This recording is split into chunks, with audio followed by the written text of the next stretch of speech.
شاید آپ کو کچھ انتظار بھی کرنا پڑا، جس کے لیے میں معذرت خواہ ہوں۔ اس وقت جیسے کہ آپ حضرات کو معلوم ہے کہ پاکستان میں اس وقت صدر مملکت کے لیے انتخابی مرحلہ جاری ہے، اور 25 جولائی کے انتخابات پر جو سوالات پیدا ہوئے تھے اور جس کے نتیجے میں ایک سیاسی نظام وجود میں آیا، وجود میں آیا، اس میں حزب اختلاف کی جماعتوں کی مشاورت کے ساتھ ضرورت اس بات کی تھی کہ ایک توازن پیدا کیا جا سکے۔ اس حوالے سے حزب اختلاف کی طویل مشاورت ہوئی ہے، اور اب بھی اس بات کی کوشش جاری ہے کہ حزب اختلاف کا ایک ہی امیدوار سامنے آئے۔ تو اس صورت میں اس بات کے امکانات موجود ہیں کہ حزب اختلاف کا نامزد امیدوار انتخابات جیت جائے۔ اس حوالے سے آل پارٹیز کانفرنس ہوئی۔ بہرحال سیاسی جماعتوں میں اختلافات ہوتے ہیں، اور خاص طور پر ایسے مرحلے میں جبکہ سب سیاسی جماعتیں انتخابات کے معرکے سے نکل کر باہر آئیں اور ایک دوسرے کے خلاف انتخابی معرکہ لڑا، لیکن اس کے باوجود تمام سیاسی جماعتوں اور ان کے قائدین نے اپنے زخم بھلا کر ایک دوسرے کے ساتھ بیٹھے اور ملک کی جمہوری نظام اور اس حوالے سے جو سوالات پیدا ہوئے اس پر ایک موقف اختیار کیا۔ اب اس حوالے سے متحدہ اپوزیشن نے اس جذبے کے ساتھ اور اس فلسفے کے تحت کہ میں سب کے لیے ایک قابل قبول مشترکہ امیدوار بن سکتا ہوں، مجھ پر اعتماد کیا ہے، اور اس وقت تمام سیاسی جماعتوں کے ساتھ آل پارٹیز کانفرنس سے وابستہ جماعتیں ہوں یا اس سے باہر کی جماعتیں ہوں، سب سے ہم رابطہ کر رہے ہیں، اپنا موقف ان کے سامنے رکھ رہے ہیں، اور ہم سمجھتے ہیں کہ ملک کی سیاست میں یہ توازن پیدا کرنا جو اس وقت ناگزیر نظر آ رہا ہے، اس کو قائم کرنے کے لیے متحدہ حزب اختلاف کے نمائندوں کو حمایت دی جائے۔ اس وقت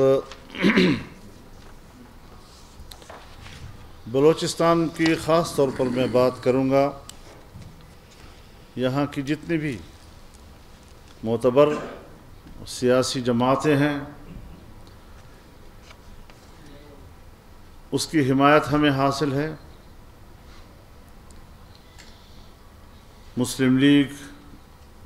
کی حمایت ہے، ملی عوامی پارٹی پشتونخوا ملی عوامی پارٹی کی ہے، ANP ہے، اور قومی وطن پارٹی ہے۔ اختر جان مینگل کے ساتھ میرا خود رابطہ ہوا ہے اور وہ بھی تشریف لا رہے ہیں، اور مجھے امید ہے کہ جمعیت علماء اسلام اور BNP کے درمیان جو انتخابی اتحاد تھا، اور اس وقت بھی جو ہمارے درمیان ایک مفاہمت موجود ہے، اس کے نتیجے میں اسی طریقے سے ہمارے حاصل خان بزنجو صاحب، ان کی جماعت نیشنل پارٹی نے بھرپور طور پر ہماری حمایت کا اعلان کیا ہے۔ تو یہ وہ جماعتیں ہیں کہ ملک بھر میں جہاں جہاں پر ان کی نمائندگی ہے، چاہے پنجاب میں ہے، چاہے سندھ میں ہے، چاہے بلوچستان میں ہے، اور چاہے خیبر پختونخوا میں ہے، اس وقت وہ اس بات پر متفق ہیں کہ حزب اختلاف کا ایک ہی نمائندہ ہونا چاہیے۔ پاکستان پیپلز پارٹی کے ساتھ بھی ہمارے رابطے جاری ہیں، گفتگو چل رہی ہے، اور ان کو اس بات پر آمادہ کیا جا رہا ہے کہ وہ متحدہ حزب اختلاف یا آل پارٹیز کانفرنس کے نمائندے پر اتفاق کر کے ایک متحدہ امیدوار کے لیے قربانی دیں اور اس کی کامیابی کے امکانات کو، میرے خیال میں جتنے ووٹوں کا فاصلہ ہے، پیپلز پارٹی کا ووٹ جو ہے اگر وہ اس میں پڑ جاتا تو پھر یقینی تھی وہ کامیابی۔ ان کا اسی عین موقع پر ووٹ نہ استعمال کرنا وہ بھی عمران خان کی کامیابی کا سبب بنا، جس سے کہ حزب اختلاف کو تھوڑی شکایت ہوئی، ایک زخم ملا ان کو۔ اب پھر دوبارہ وہی صورت اختیار کی جا رہی ہے جس کی بنیاد پر ہم ان سے برابر رابطے میں ہیں۔ 2 وفود ہمارے ان کے پاس جا چکے ہیں، 2 وفود ان کے ہمارے پاس آ چکے ہیں۔ آج بھی میرا رابطہ ہے خورشید شاہ صاحب کے ساتھ، اور میں مسلسل آصف زرداری صاحب کو پیغام بھیج رہا ہوں کہ وقت گزر رہا ہے اور آپ کے امیدوار جو ایک پارٹی کا نمائندہ ہے اس کے کھڑے رہنے سے سوائے اس کے کہ حزب اختلاف کو نقصان ہوگا اور اس کا کوئی فائدہ ہمیں نظر نہیں آ رہا ہے۔ تو اس اعتبار سے بات چیت چل رہی ہے، اور ہم اس کوشش میں ہیں کہ حزب اختلاف جس طرح آل پارٹیز میں شریک رہی اور جس طرح ہمارے تمام فیصلے مشاورت سے ہوتے رہے، یہ فیصلہ بھی اسی مشاورت کا شاہکار ہونا چاہیے۔ مولانا صاحب، پیپلز پارٹی ہمیشہ جیسا ہم نے دیکھا کہ متحدہ اپوزیشن کے اگینسٹ بھی رہی ہے، ان کے فیصلوں پہ نہیں چلی ہے، اور دوسری جانب میں آپ کو کیا آپ یہ کہتے ہیں کہ آصف علی زرداری کا اعتماد نہیں رہا پیپلز پارٹی کا متحدہ اپوزیشن پہ، یا وہ کیسز سے بچنے کے لیے یہ سب کچھ کر رہے ہیں؟ آپ ایسے مشکل سوالات کر لیتے ہیں کبھی اس مرحلے پر، نہ تو خود اپنے آپ کو مشکل میں ڈالنا چاہتا ہوں اور نہ اپنے دوست کو مشکل میں ڈالنا چاہتا ہوں۔ سر، آپ کو کیا لگتا ہے کہ جو آپ کا کنسنسس ہو رہا ہے تمام جماعتوں کا پیپلز پارٹی کے ساتھ، اس میں کس حد تک آپ کامیاب ہو پائیں گے، اور پاکستان میں جس طرح آپ نے کہا کہ کس حد تک آپ کو عددی برتری حاصل ہوگی؟ دیکھیے، ہمارا موقف بھی بالتفصیل ان کے سامنے آ چکا ہے، اور زمینی حقائق بھی مکمل ان کے سامنے واضح اور آشکارا ہیں۔ تو اس اعتبار سے ظاہر ہے وہ بھی سیاسی لوگ ہیں اور سیاسی حوالے سے صورتحال کو ٹھیک ٹھاک سمجھتے ہیں، تو مجھے ضرور ان سے ایک توقع ہے۔ بلکہ آصف علی زرداری صاحب سے صرف یہ نہیں کہ پیپلز پارٹی سے ہمارا کوئی بہت طویل ترین ایک جدوجہد کی رفاقت رہی ہے جمہوریت کے لیے مختلف مراحل میں، بلکہ ہم ذاتی طور پر بھی ایک دوسرے سے اپنی دوستی کا اظہار کھل کر کرتے ہیں۔ تو اس حوالے سے بھی مجھے ان سے یہی توقع ہے کہ وہ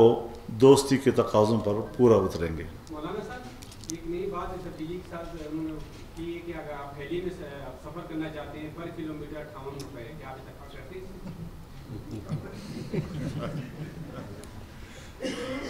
میرے خیال میں ہمارے ملک کی سیاست کو اسی قسم کی باتوں نے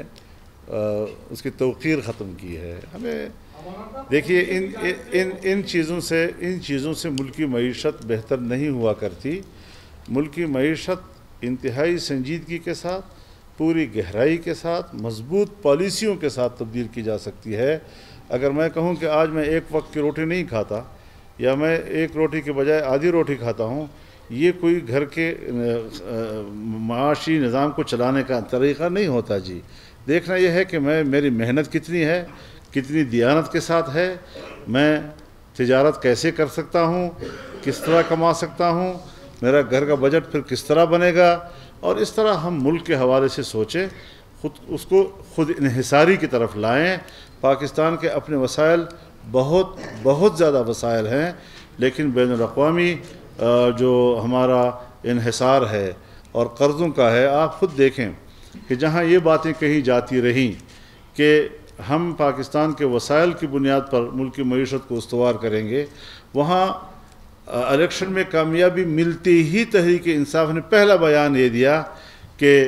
IMF کے پیکج کے بغیر ہمارے پاس اور کوئی آپشن نہیں ہے۔ تو سب سے پہلے یہ میسج دے دینا دنیا کو بھی اور اپنی قوم کو بھی، آپ کس طریقے سے اپنے نظریے کی ترجمانی کر رہے ہیں۔ مولانا صاحب، اپوزیشن کے اس وقت 2 امیدوار ہیں۔ آج 12 بجے کا وقت تھا کہ اپنا نام واپس کیے جانے پر پیپلز پارٹی اور آپ میں ڈیڈ لاک تھا، اپنا نام ایک دوسرے کو منانے کے لیے کوئی بھی نہیں منا سکا۔ آپ نہیں سمجھتے کہ اس سے جو ہے پاکستان تحریک انصاف کے امیدوار کو فائدہ ہوگا، کیونکہ ووٹ ایک دفعہ پھر بڑھ جائیں گے، وہی گلا جو آپ نے عمران خان کے وزیر اعظم ہونے پر کیا، ایک دفعہ پھر وہی صورتحال پیدا ہوگی؟ تو میں تو ان کو یہی درخواست کر رہا ہوں کہ اس قسم کی صورتحال سے بچنے کے لیے ان کو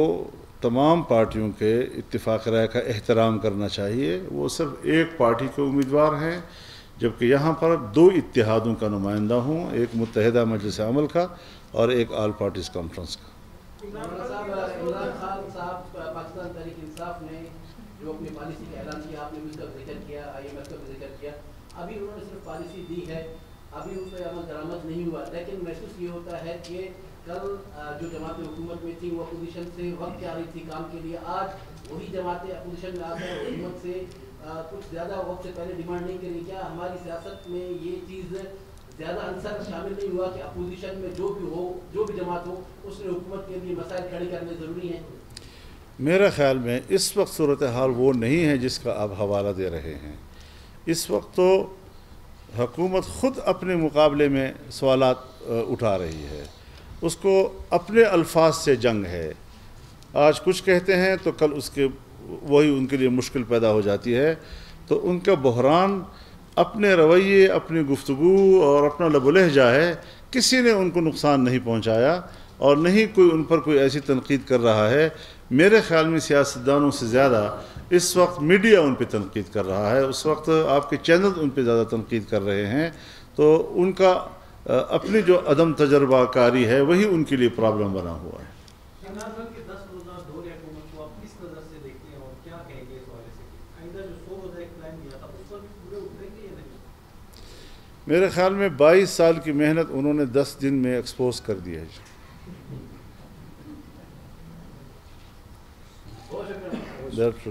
بہت شکریہ۔